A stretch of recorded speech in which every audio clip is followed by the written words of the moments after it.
जानेवारी महिना वृषभ राशीच्या लोकांसाठी काय घेऊन येतो माहितीये? आत्मविश्वास. वर्षाची सुरुवात तुम्हाला आत्मविश्वास देणारी असणार आहे.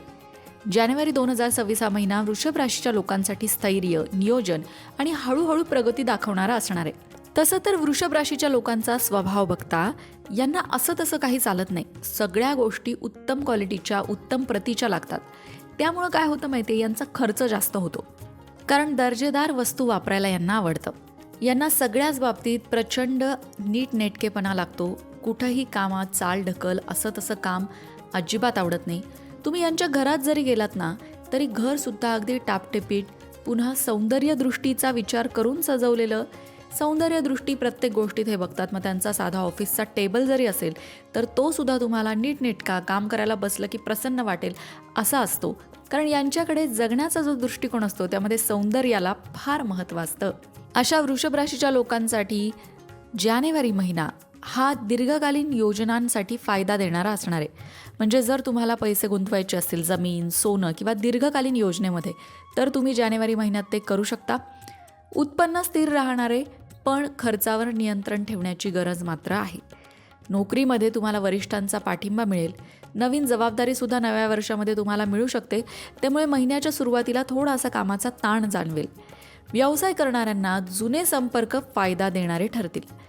घाई न करता निर्णय मात्र घ्यायचे आहेत. घाई न करता जर तुम्ही निर्णय घेतले तर ते दीर्घकालीन फायदा देतील. वृषभ राशीच्या लोकांनी उधार देणं जानेवारी महिन्यामध्ये टाळायचं आहे. कारण दिलेली उधारी परत येण्याची शक्यता कमी. त्यामुळे मग द्यायची असेल तर ती सोडून दिली हा विचार करूनच द्या किंवा देणं टाळा. जे सिंगल आहेत, अविवाहित आहेत, त्यांची नवीन ओळख कोणाशी तरी होण्याची शक्यता आहे. बाकी घरातलं वातावरण आनंदाचं असणार आहे. नव्या वर्षाचा उत्साह घरात बघायला मिळणार आहे. खास करून तुम्ही कुटुंबातल्या ज्येष्ठांचा सल्ला जर तुमच्या कामामध्ये किंवा घरातला एखादा मोठा निर्णय घेताना घेतलात तर तो तुम्हाला उपयोगी पडणार आहे.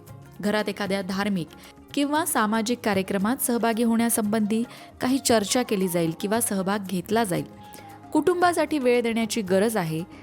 वृषभ राशीच्या लोकांनी कामातनं वेळ काढून कुटुंबाला वेळ द्यायचा आहे. त्याचबरोबर वृषभ राशीच्या लोकांसाठी जानेवारी महिना कोणत्या तरी बाबतीतला शुभ संकेत घेऊन येणारा ठरणार आहे.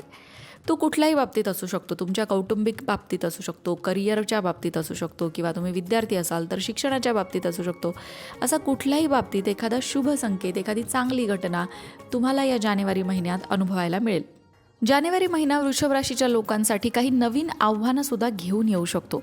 ती आव्हानं म्हणजेच काय, तर तुमच्या कामाच्या ठिकाणी असतील किंवा घरात असतील अशा काही गोष्टी ज्या कशा हाताळायच्यात त्या लक्षात येत नाही आहेत किंवा हे एक फार मोठं आव्हान आहे असं वाटणं, अशी परिस्थिती समोर येऊ शकते. पण निराश होऊ नका, पुढे जात राहा. कधीकधी तुमचं ध्येय साध्य करण्यासाठी थोडीशी तडजोड करणं आवश्यक असतं, पण तुमचे प्रयत्न तुम्हाला वाढवायला लागतील, मग यश तुमचंच आहे. वृषभ राशीच्या लोकांसाठी जानेवारी 2026 हा महिना संयम, स्थिर प्रगती आणि आर्थिक शहाणपणाचा असणार आहे. योग्य निर्णय घेतल्यास वर्षाची सुरुवात मजबूत होणार आहे. आता जर तुम्हाला आर्थिक अडचणी असतील आणि त्या सुटाव्या असं वाटत असेल तर तुम्ही काही खास उपाय करू शकता.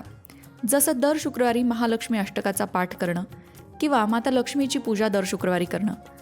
गरजू गरीब व्यक्तींना पांढऱ्या वस्तूंचं दान सुद्धा शुक्रवारी तुम्ही करू शकता. हे काही उपाय झाले. जर तुम्हाला आर्थिक समस्या असतील, त्यातनं बाहेर पडायचं असेल, कर्ज खूप झालं असेल तर त्यासाठी तुम्ही यातला कुठलाही एक उपाय नियमित केला तर त्याचा तुम्हाला लाभ होईल. त्याबरोबरच प्रामाणिक प्रयत्न, कष्ट या गोष्टीला महत्त्व आहेच. पण कधीकधी आपण कष्ट घेतो पण संधी आपल्यापर्यंत येत नाही किंवा म्हणावं तसं आपल्या कामाचं क्रेडिट आपल्याला मिळत नाही, आपल्या कामाचा मोबदला म्हणावा तसा आपल्याला मिळत नाही. ही समस्या अनेक जणांसमोर असते. अशावेळी माता लक्ष्मीची दर शुक्रवारी पूजा करणं, माता लक्ष्मीला दर शुक्रवारी गुलाब अर्पण करणं किंवा मगाशी म्हटलं तसं महालक्ष्मी अष्टक ह्या स्तोत्राचं पठण करणं. हे स्तोत्र कसं म्हणायचं ते माहीत नसेल तर आपल्या लोकमत भक्ती चॅनलवर हे स्तोत्र आहे, ते ऐकून म्हणायची प्रॅक्टिस तुम्ही करू शकता. स्तोत्र अगदी छोटंच आहे. एकदा ते चांगलं म्हणता यायला लागलं की दर शुक्रवारी तुम्ही ते म्हणण्याचा नियम करा. माता लक्ष्मीच्या कृपेचा अनुभव या स्तोत्राने येतो असा अनेकांचा अनुभव आहे. त्याचबरोबर दानधर्माला आपल्या संस्कृतीमध्ये, आपल्या धर्मामध्ये खूप महत्त्व आहे आणि ज्योतिषशास्त्रात अनेक उपाय दानधर्माचे सांगितले जातात. पण कधी कोणत्या वस्तू दान करायच्या याला सुद्धा महत्त्व आहे. ग्रहांशी त्याचा संबंध आहे.